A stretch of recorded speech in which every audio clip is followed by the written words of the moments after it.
Perfect. Well, welcome everybody. Thank you very much for taking some time out of your day to come and listen to some of the thoughts that we have around cybersecurity and this concept of the cybersecurity poverty line, right? And it's a little tongue in cheek, but the idea there is just around that the vast majority of security platforms and tools that have been created have been really focused on the enterprise customer. And because of that, they're quite complex. They're pretty hard to implement. You need to use outside help to support that, and there's a fair amount of kind of cost in maintaining them, training for them, et cetera.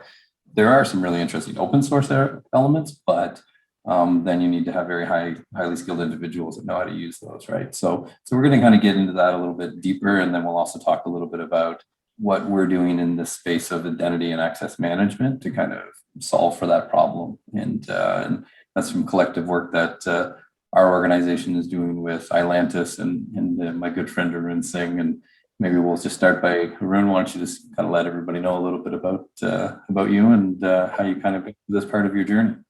So thank you so much, Jamie. It's my pleasure to be part of this conversation with you.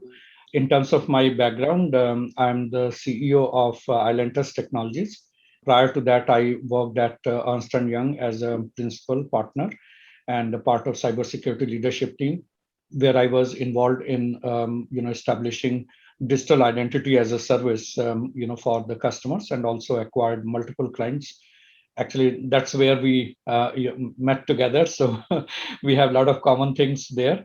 Prior to EY, I was working at Accenture as the managing director and global lead, where I helped them build the cybersecurity managed services from scratch and grew it to a significantly large number.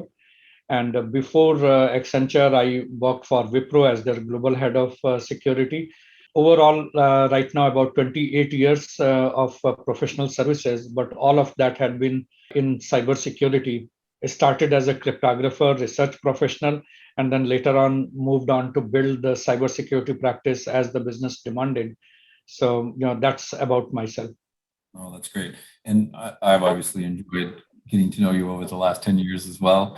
And we've been on some big projects in the past together, and we'll be on lots of more projects together in the future. And it's been wonderful meeting you. And from my perspective, I've been kind of a cybersecurity executive for a while now, and held roles like global head of third-party risk, where I stood up a third-party risk program from scratch. Then moved into the identity and access management space and ran some very large identity programs in the asset management world. And that's where I got to know Arun in the past, and we worked together on some projects. And about, I want to say 2 years ago, moved into building out my own managed service organization that's really focused on the mid-market and bringing identity and access management to that level of organization. We also do a lot of professional service work off to the side as well, but that's really the focus of today is around this managed service piece that we help support. So really, we want to talk about this concept of the cybersecurity poverty line, right? So one of my organizations, we had over 62 security tools, right, for the overall program, which that's just not something that can be managed, right? Like there's just no choice about it. The expense of it, and I'm sorry if I'm trying to mute one individual. So when we're really looking at kind of this concept of the cybersecurity poverty line, the idea there is that all these tools have been focused on enterprise customers and truly expensive tools, hard to manage on the other side, and really kind of focused very much on that enterprise customer, which makes sense. If I was going to build a tool, why wouldn't I focus on the people that have the big bucks and that they're focused on that, right? As opposed to kind of that mid-market. But really, I love this analogy that you once told me around this concept of when we're looking at these cyber tools, it's almost like we're giving people car parts and then saying, okay, now go build a car, instead of giving them a car to go drive, right? And I'd love to kind of hear your thoughts about that, from a cyber perspective. Yeah. So, Jamie, this is a very interesting point what you raised, and if you look at past 20 years, the entire space of identity and access management evolved in a very fragmented manner. There are hundreds of products which came up into light. Probably for each use case, there is a product. So right from looking into the single sign-on solution to password management solution to authentication, multiple different authentication solution, and then authorization itself, like role-based access control to context-based. Latest is policy-based, and then the privileged account management is another dimension which came up. And what we noticed that all these product, if you look at, they are not even a single product, okay, is able to solve all the problem of IAM. On an average, clients need to buy 5 to 10 different tools to be able to integrate them together and then solve the IAM problem. And this analogy which you mentioned, okay, this came out during my one of my conversation with the Gartner analyst, Kevin. I was talking to him and was taking the feedback on Ilantus, that how he ranks Ilantus as compared to other vendors in the market. He mentioned that if you look at identity and access management as a car, so majority of vendors in the market, they are focused on selling the different parts of the car in a highly specialized manner. So few people are selling, let's say, tires, a few people are selling the chassis and music system and all that. And they are leaving the entire burden of assembling this car on the customer, that there they need to actually have those highly qualified, skilled engineers to be able to assemble the car and then customize it to use. And how they looked at our solution, that we are providing them a ready car, okay, where all the components are assembled. And that's what we are actually looking for, as where the market is also moving towards, that all components together into a single platform, how we can provide that to the customers such that their burden of assembling is not there, and they have a car which is ready to start. Just load all your application in the trunk and then sit there, customize little bit and drive. So that's where this analogy came. Well, and it's interesting because the field of cybersecurity has a real talent issue right now, right? There's about 1 million roles roughly, and 200,000 people looking for them just in kind of this North America region that we're in, right? And they're guessing 3.5 million in the next by 2023. So having that highly specialized talent is really becomes a kind of a deal breaker for a lot of folks that are trying to. And I'm even hearing scenarios where some vendors are having to give back their licenses to enterprise customers because they can't find implementation partners to actually implement, right? And that's not a good situation when somebody's made the decision that they want to move forward with a tool and they can't even do it because of that scenario. So I love this concept of taking the time to build tools that allow you just to have a bunch of drivers and not have to have a driver and a mechanic and the person that gives the fuel. And, so the analogy is getting, kind of is there, right? But I think the idea is that you can just kind of help them run their own car and kind of move it forward, right? So, and I don't think, honestly, that we'll ever get to the point where it's autonomous, right? Where we're just going to have tools that are just going to be taken and then go. I think we're always going to have a human touch at the end of the day, but I think minimizing that human touch actually is really, really helpful. So, because, we always hear all the buzzwords about ML and AI and et cetera, right? But kind of what's your view on IAM and kind of how you think the need to automate as much as possible, but then still have this element where there has to be humans that are involved as well? What do you kind of think about that? Yeah, so first of all, like your earlier point, Jamie, that the skill shortage, that's such a big problem across the board, not just in United States, but across the globe. If you look at, there is a severe skill shortage of in the cybersecurity area. And within cybersecurity, if you dissect, the identity and access management domain had become overly complex. If you look at the threat detection and monitoring, or vulnerability management, there are still standard ways and tools are able to help. But somehow, the identity and access management domain is too manual intensive. So our attempt is that how we can reduce that burden to some extent. Naturally, it cannot be reduced completely. But I would like to take forward your second comment of AI ML, that some of the new use cases they are coming up, inside the identity management innovation is like how we can leverage these AI and ML to be able to do things which are human dependent. For example, when a person is joining the organization, he's moving from one organization to another organization. So why can't the tool itself detect, can figure out that what are the equivalent roles into other department, and in place of just focusing on birthright provisioning, okay, they can also look at that as they move, okay, what is the right provisioning for them, what are the right authorization for them. Taking this concept of car further, the idea is that we first provide the client this ready-made car, okay, where the little customization should be enabling them to get inside and move. But then we can, of course, utilize this concept of making this car step-by-step autonomous.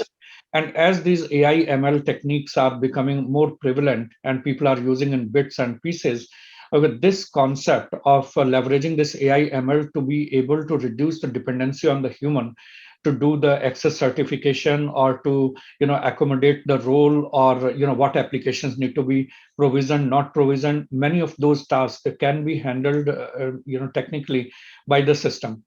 And there are some unique organizations, they are also coming up in the forefront. During the last Gartner IM summit, I actually came across one of the organization. They are exactly talking on the same line, and they are building up the new use cases for AI ML to be able to reduce further the dependency on the human and doing things of its own by learning and then taking decisions to be able to make the entire thing very easy.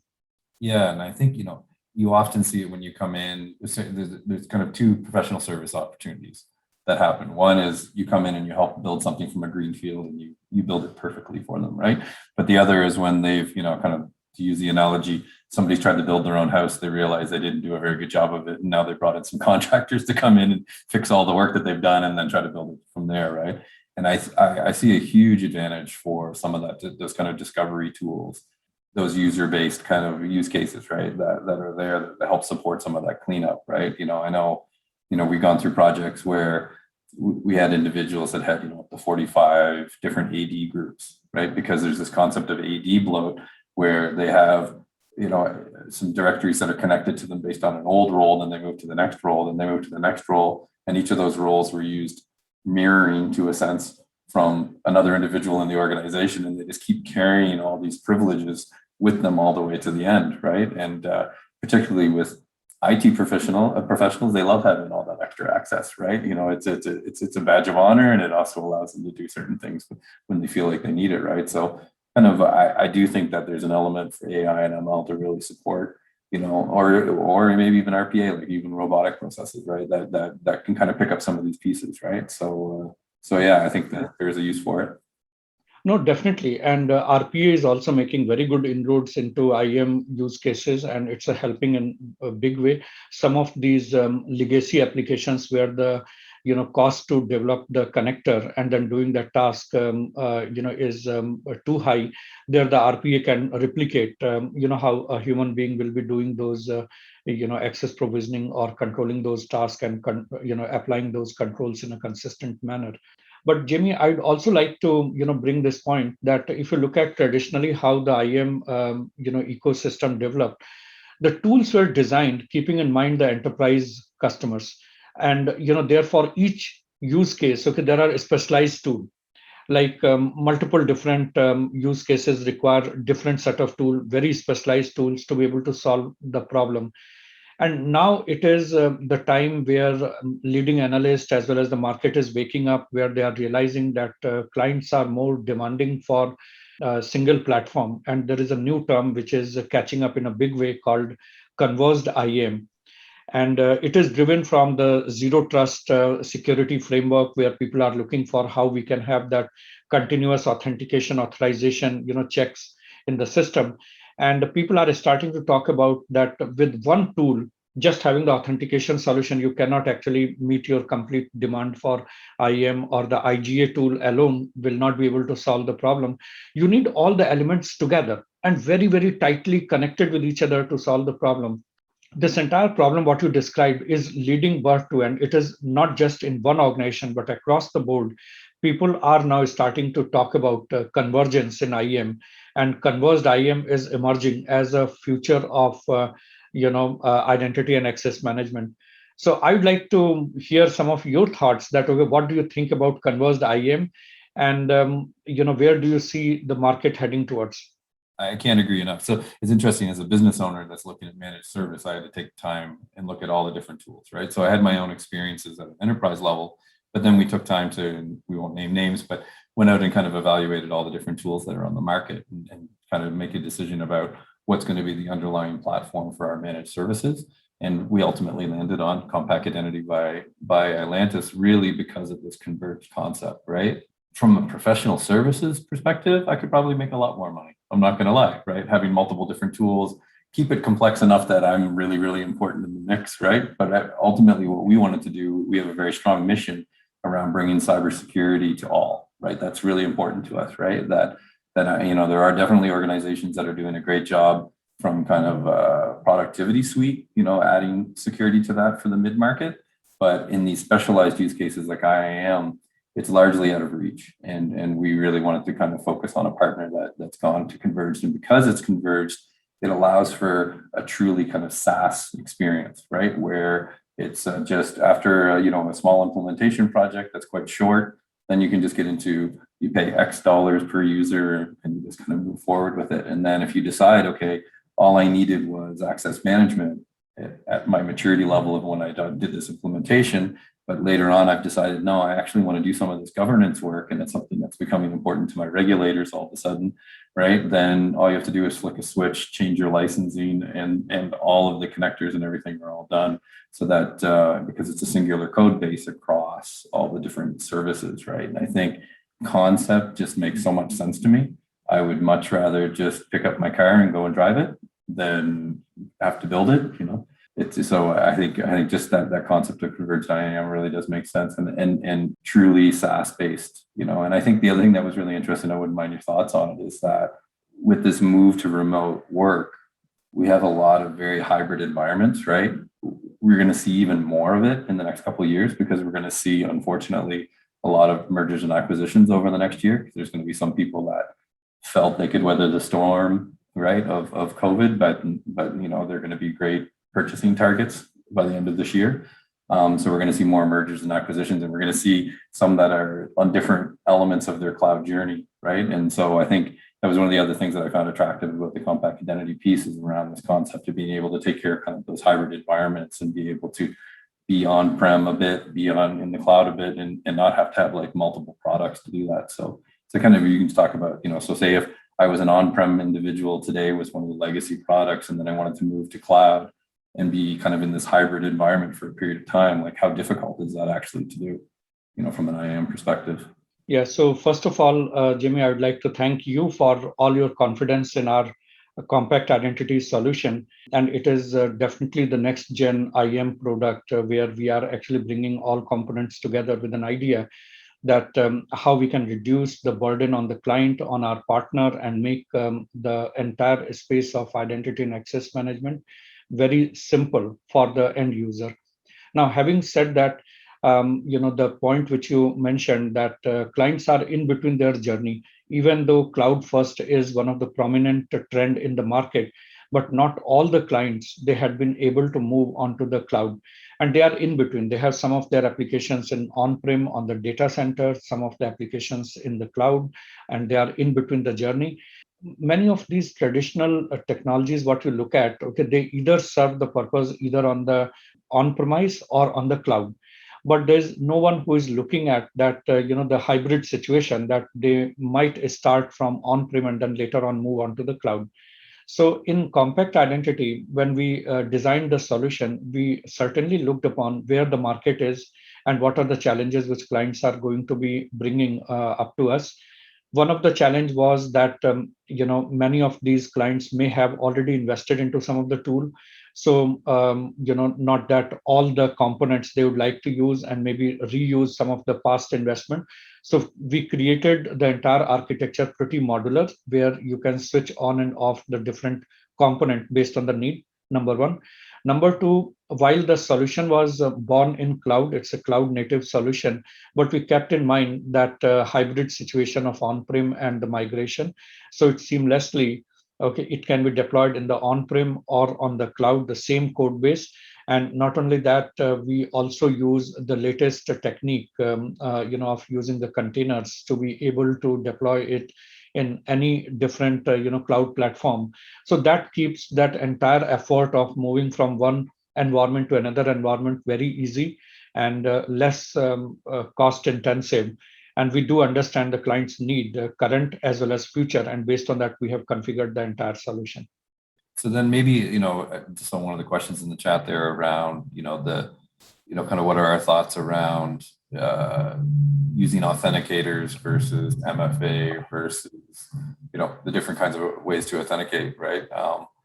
So, my personal view is have them all available if possible, without having to buy 16 tools to do that, right? And I think that was one of the things that I did find attractive about this tool is that I think sometimes we build security tools far too much based on what we think people deserve or should have, right? Instead of taking the time and saying, okay, well, what does the business need?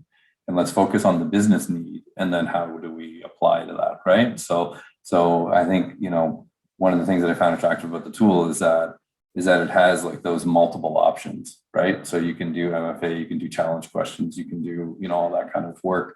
And I think what's also interesting is this element of self-service. And I think that's born because you guys were a service company for so long before you became a product company, right? You understand, the kind of pains that individuals go through, when they're trying to deal with legacy tools, right? And I think, kind of this concept of self-service, I think is really important. So I don't know if you want to talk a little bit about self-service and kind of guided help, but I think that those elements are like super important, I think, in security tools as we're developing them future forward.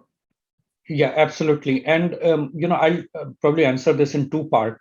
The first part is that when we started looking at the convergence, so then the question came that what is the right convergence? And to your point that, many of the tool vendors in the market, they have so many use cases, okay, which are seldom used. And naturally, the client need to pay for all those additional development or additional, material which is there or capability which is there, even though they are not using. What we actually looked at very carefully that what is the common minimum, what is the core of the core for IAM, and that required to be converged. The edge cases can always be built, okay, on the client's demand, okay, that is a separate and, we can always add on. But what is the core of the core that need to go into this convergence story? And there we also looked at that what are the things from the market perspective which are converging together. So the password management, the authentication, what you mentioned, this is becoming another big wave in the market where people are looking at to converge the fraud management authentication into the IAM platform. From client perspective, the fraud management cannot be tackled unless until you have a next generation authentication solution.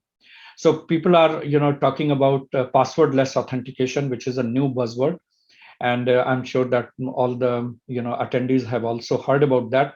So this password problem had been there since ages, since the time IT system came up into beginning. And it was kind of long pending issue, which is now getting addressed. And one of the analysts to whom I was talking, there was very interesting report saying that passwordless authentication is here and there, but not everywhere right now. So which means that people are catching up, but in the next couple of years, okay, you'll find more and more clients, they'll be using this passwordless authentication. And what it means in the passwordless authentication, as we added this capability into our compact identity, we looked at this not from the end user's convenience perspective, but also that it is enhancing the overall cybersecurity risk, overall cybersecurity posture for the organization, rather reducing the risk. So when you do this, your latest technique of bringing the passwordless authentication, so in nutshell, you use the mobile phone or the smartphone as the user ID and your biometric as the password. And then all your credentials are encrypted with very high degree of confidence on your phone. You are not sharing that credential with anyone.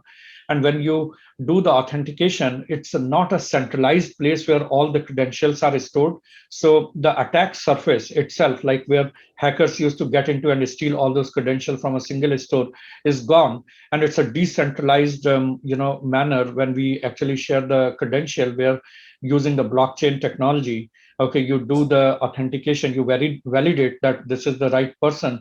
This actually enhances the overall security posture to the next level, and simultaneously makes the end user experience so smooth that you don't have to remember the password, don't have to look at what are the different passwords which are there for different systems. Okay, just to use your live ID, okay, not that static, but live ID, where you blink your eyes in front of your phone and it lets you in. More secure, more easy to administer day-to-day tasks. So that's where the market is heading towards, Jamie. Yeah, and I think so. Yeah, I always think back. I can't remember which Gartner IAM summit it was. Maybe it's like 5 years ago, maybe.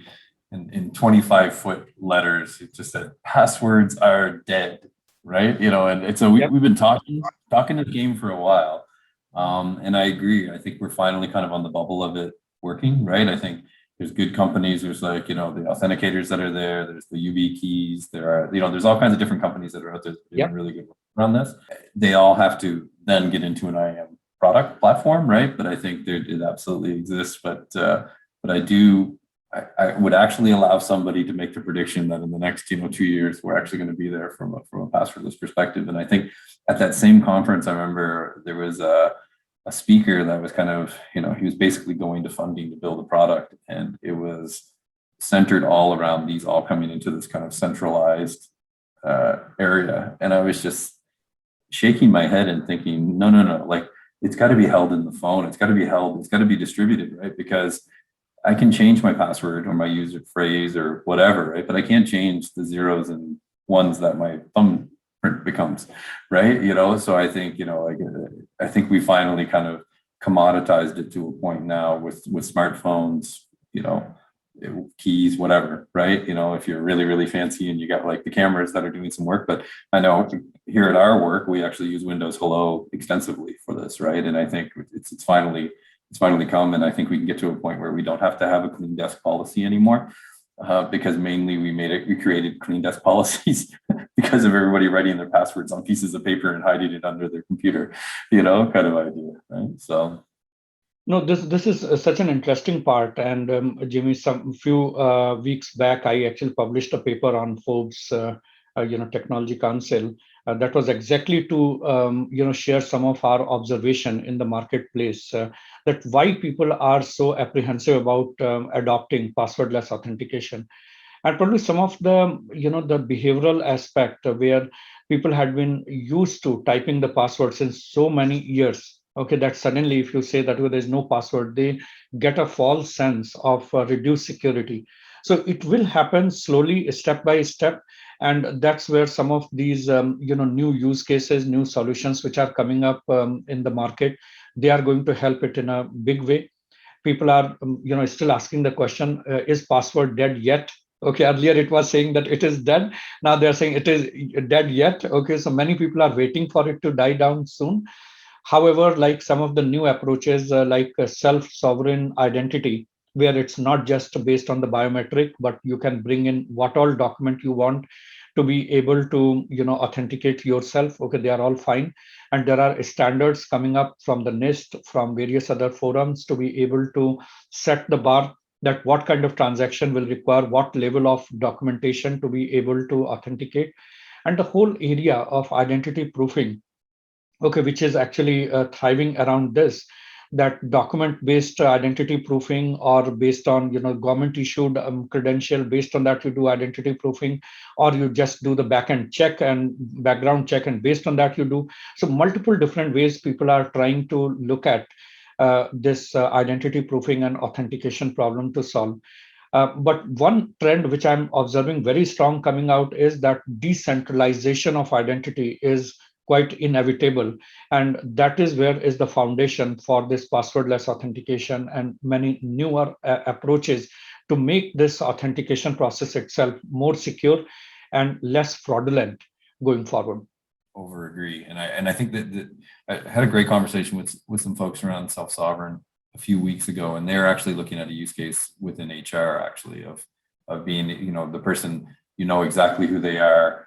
You can bring your recommendations in with them. You can have, kind of their history of their work, et cetera. That's all connected to it, so that when they, instead of applying to a job, you would just send somebody your self-sovereign ID, and they can go in and take a look at it, and they get all the information about them, right? So quite a brilliant use case.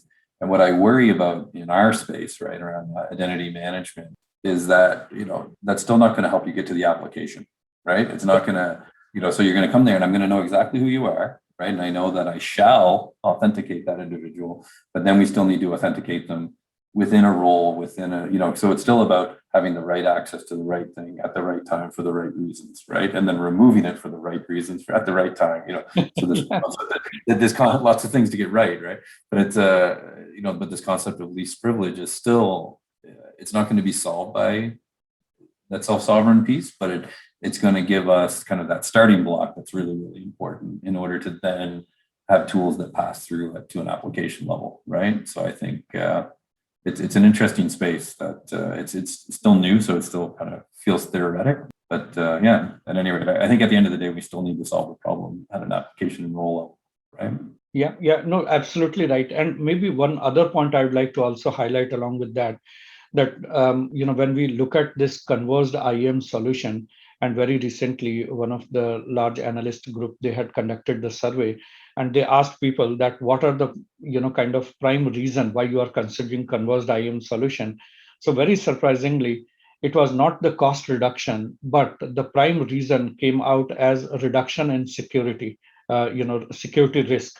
So basically what people are also realizing that having those separate solution, and then you bring them together and then try to have the APIs are to what extent they are secure, you need to worry about it. But having those separate cybersecurity solution, and in IAM itself, like you have 10 different tools which are coming together to solve the problem, there are a lot of cybersecurity risks which you need to deal with. And the biggest advantage of converged IAM, where the authentication, identity proofing, all of that coming together on a single platform, very tightly connected with each other, that actually reduces the cybersecurity risk in a significant manner. And that's one of the very important selling point for convergence in IAM right now. Yeah, you're pen testing one platform, not 10, right? Exactly. trying to make sure that they're good, and yes, we had an interesting comment there around this concept of passwordless and using this block ID piece from a customer perspective as well, right? So, just if you can just talk through that a little bit about how the use cases from a customer ID, like, when we talk into some clients, we're talking about, we only have 200,000 users, right? Still a big organization, but we have 1.1 billion customers in our loyalty program. So that's a total different beast to have to deal with. And then, kind of what are your views around customer IAM and kind of where that is today and where it's going? Yeah, so customer identity and access management is, kind of shaping up pretty well, and it is driven primarily through the regulations such as, GDPR in Europe or CCPA regulation, which are also, kind of mandating the data subject right. So, it's no more possible that, okay, you allow your customer to get into your system and do not record their consent, or do not have the tracking mechanism in place that where all their data is being used. And that's actually kind of a re-baselining the entire space of customer identity and access management, where people need to move on to the newer ways of managing those identities. And if you look at all the new solution, they have the consent management baked in, the data subject right management, components baked in, and also driven from retaining the customers. The ease of onboarding the client is another big issue in that area. So nobody want to fill in the form again and again. So the concept of bring your own identity anywhere you have identity, giving them flexibility that bring your Apple ID or Google ID or Facebook ID, and that way you can register very quickly onto the site and get enabled. And simultaneously, you can register your consent anytime you want to check that what all people are doing with your data. You have the report available. So those are the new trends which are kind of challenging the traditional approaches for customer identity management. And I would say that any advanced identity management product like ours need to actually deal with not just B2E, the workforce, business to employees, but also B2B and B2C. Like B2B, the business partner, as well as B2C, the consumer. All of these elements are very important. And I'll add the fourth one, B2D, the business to devices. Okay, the device authentication, device control and management, that's also becoming very, very important. From CIM perspective, there are newer approaches which the latest generation of products they are taking. The earlier point which I mentioned, that identity proofing, which is also going very much hand in hand with CIM requirement, and then making sure that while you are enhancing the cybersecurity for the customer, but simultaneously you are also making the use very, very easy, the user experience, the end user experience as smooth as possible, the complete frictionless experience you provide to the end customer. That's where the market is. Oh no, that's great, and I agree, and I also think that the identity proofing piece and the self-sovereign piece is going to really support customer identity, and then I think a lot of government-based services as well, right? I think there's going to be an element of and probably vaccine passports as well in the near future, so we can all start to travel and see each other again. Yeah, no, absolutely. Vaccine passport is another attribute which is getting added. Okay, so when you look at the person, you validate identity, and along with that, you can also check. And actually, IAM solutions are making it so easy and smooth for the different organizations to operate, where you can keep on adding those attributes based on that the risk element, whether it's a cybersecurity IT risk or it's a personal risk, both can be evaluated and acted upon in a timely manner. Oh, that's great. And so maybe just talk a little bit about, I think, a lot of the breaches that we've seen lately, you're hearing, whether it's SolarWinds or any of the latest ones, right? You're hearing that identity is everything, right? Like it's the greatest issue there. And we also hear a lot about third-party risk connected to identity, right? So I've got pretty strong views about that because I came from third party and then moved into IAM, right? And I think, one of the elements in my mind is that you have to have a good third-party risk program to understand who your vendors are coming into your organization and what kind of data access they require. And there's kind of a risk analysis piece that's there that then can be passed on to all the teams that need that information, right? Whether, ranging from procurement to legal to cyber to IAM, all around the whole gamut, so that you can actually deal with them based on the profile of who the individuals are that are coming into your organization. But then there's the tactical piece, right? So to kind of talk through, where you see things now and where they might go around kind of that third-party contractors, whether those are professional services or even if it's just my Samsung TV, that's connected to my network, kind of idea. Like do we consider kind of IT or IoT, OT part of the third-party mix? Or does it still focus on those human contractors, for example, right? So, yeah. So this is definitely very, very hot topic. Like considering that in US also it was high in news that two more hacks which happened in last few weeks, the Colonial Pipe and the meat producing organization. So the ransomware attacks are on the rise, and every single organization they are actually getting impacted by this.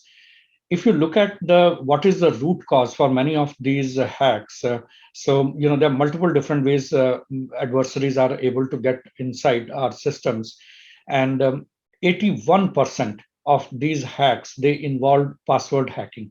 So you'll be surprised that 81% of all these hacks they have in the basis the weak password, and through that people are able to immediately crack it and get inside the system and expand and do all those negative things. And identity and access management had become such a core component now in the cybersecurity, because the entire landscape had expanded. While people are working from home, okay, they are accessing the systems from their private network, from their home network, from the assets are there on the cloud, and no more those traditional approaches of having a perimeter of the corporation, and tight perimeter can control this entire cyber threat vectors. So with the expansion of the threat landscape, now if you look at, identity is becoming the centerpiece, and it will not be an exaggeration to say that identity is the new firewall, okay, which is protecting all these critical asset access for organization. And that's the reason, like zero trust security, if you look at, they have expanded that and included the human element into that. So human element and who is actually having access to the information and what data is governed by whom, okay, all that is becoming paramount important. Now, on other side, if you look at ransomware attacks and the new attacks, they are becoming sophisticated every single day. If there is a known vulnerability which is available to us to exploit, the hackers take just a couple of hours to scan the entire global internet to be able to find out that what all systems are, not they are vulnerable for attack. And with all those sophistications which are there with the adversaries, okay, it is important for us also on the defender side to be able to keep our game up to the mark.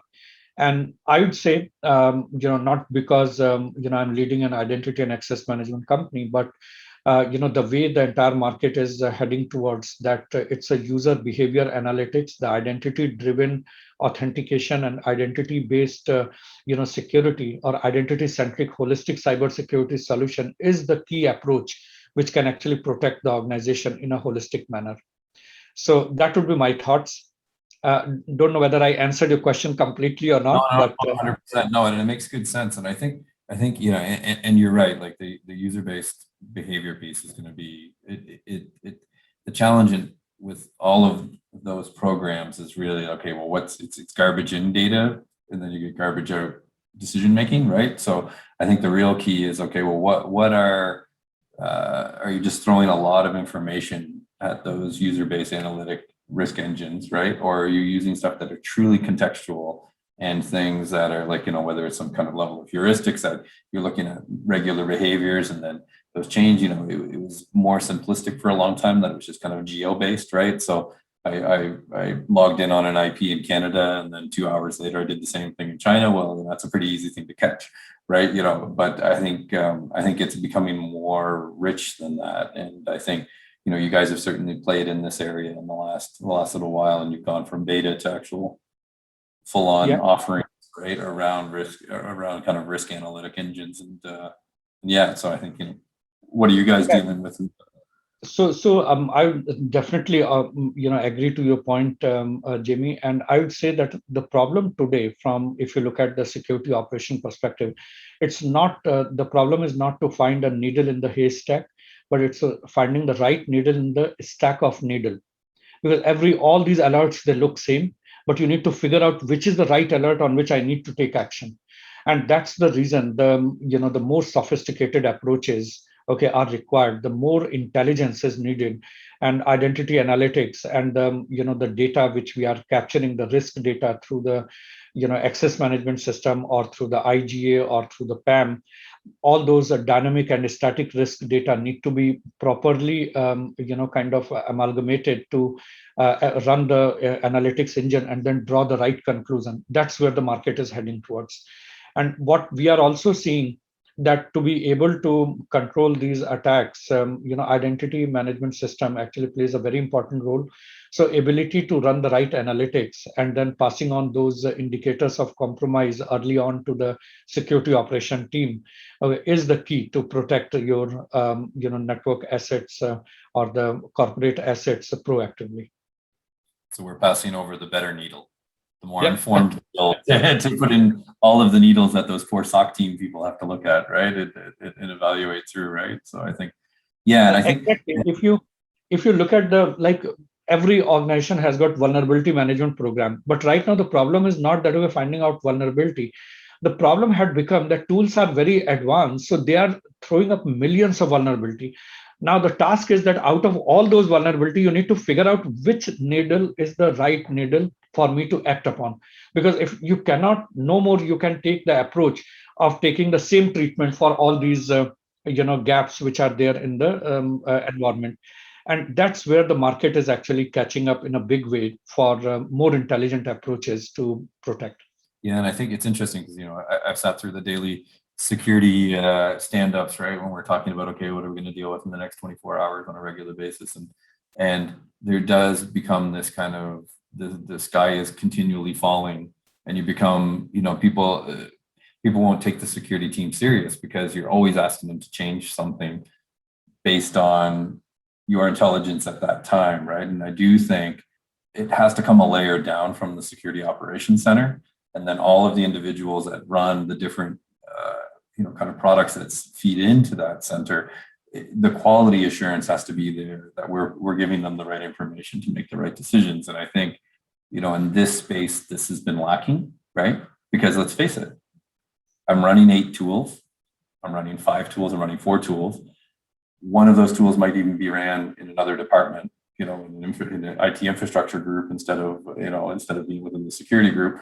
How do I make sure that I'm pulling the right kind of information so that we're not just throwing just garbage at the SOC team, right? So that they can actually make good decisions around it, right? And I think the converged piece is going to make such a difference in that, right? Because then what you're doing is you're retooling and playing with the policies and getting it right within one platform, right? As opposed to doing that across platforms and then trying to regurgitate that information and then spit out something that looks pretty, not actionable, right? And I think that element is really, really important. So, yeah, and I'd also like to add here that if you look at that, many of these traditional tools had been designed keeping the enterprises in mind, and naturally it requires a lot of cost and effort to be able to deploy that.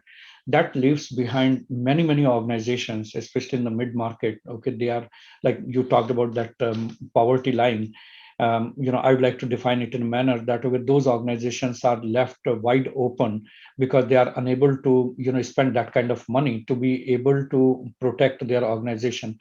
One of the attempt in our approach is to be able to address seamlessly all the customer base, small, medium, large, and especially focusing on the mid market, such that they can easily, in a very cost effective manner, they can deploy the tool.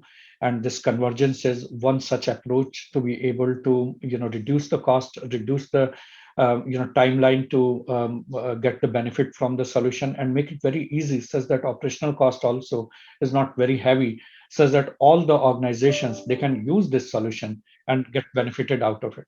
Yeah, I can't agree. We have a great question that came in from one of our attendees.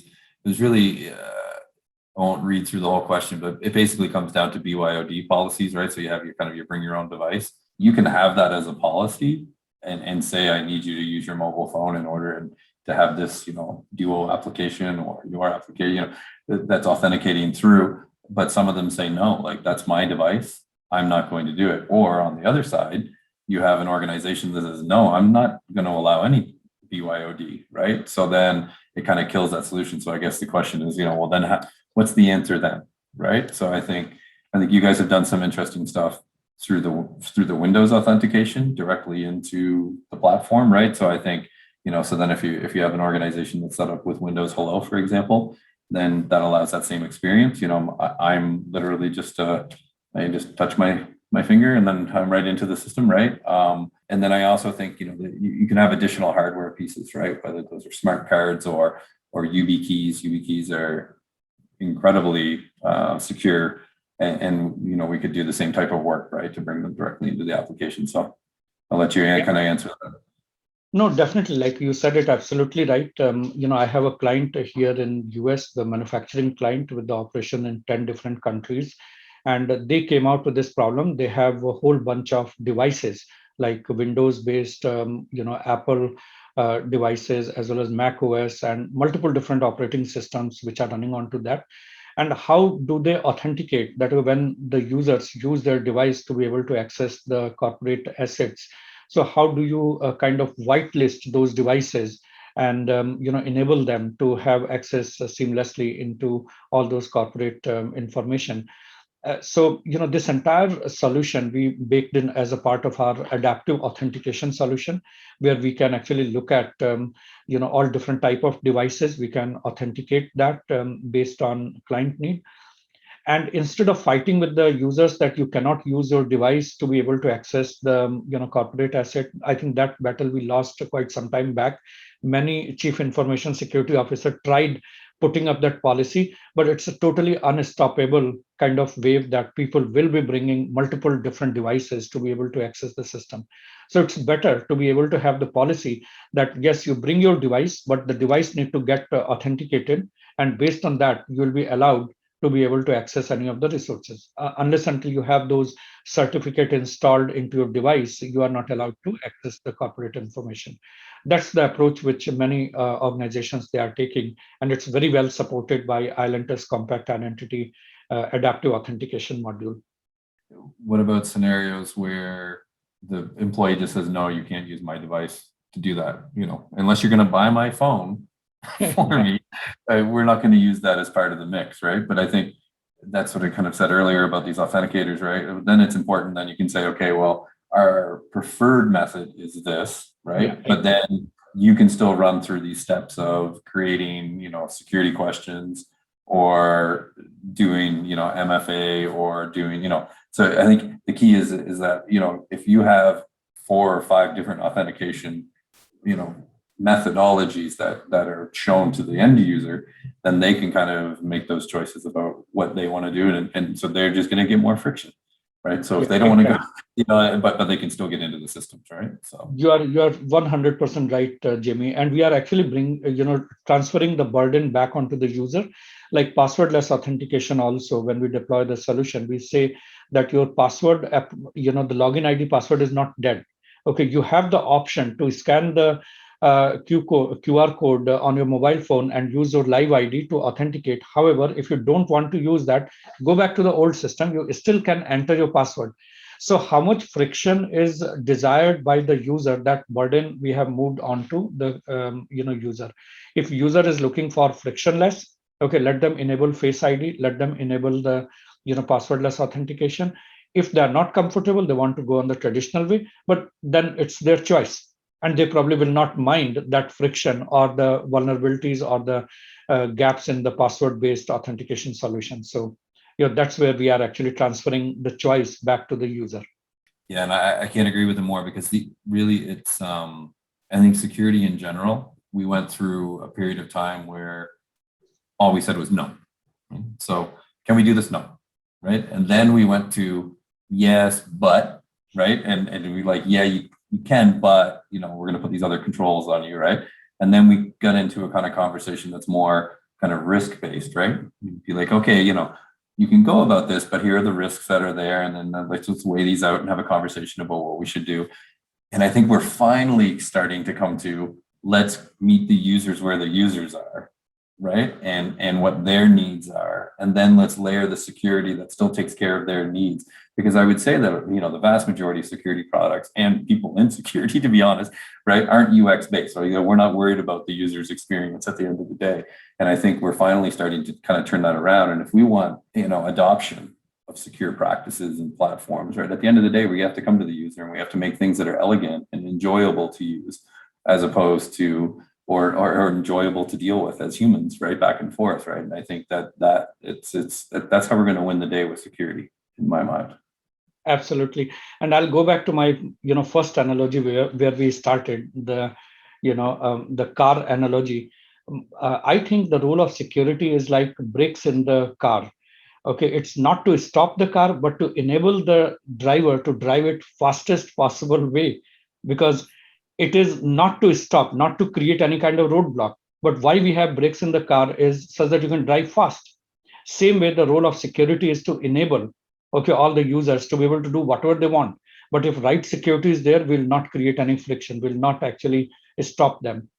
And that's how I see security as an enabler, the identity access management as a core enabler for the organizations to do their businesses the way they want it.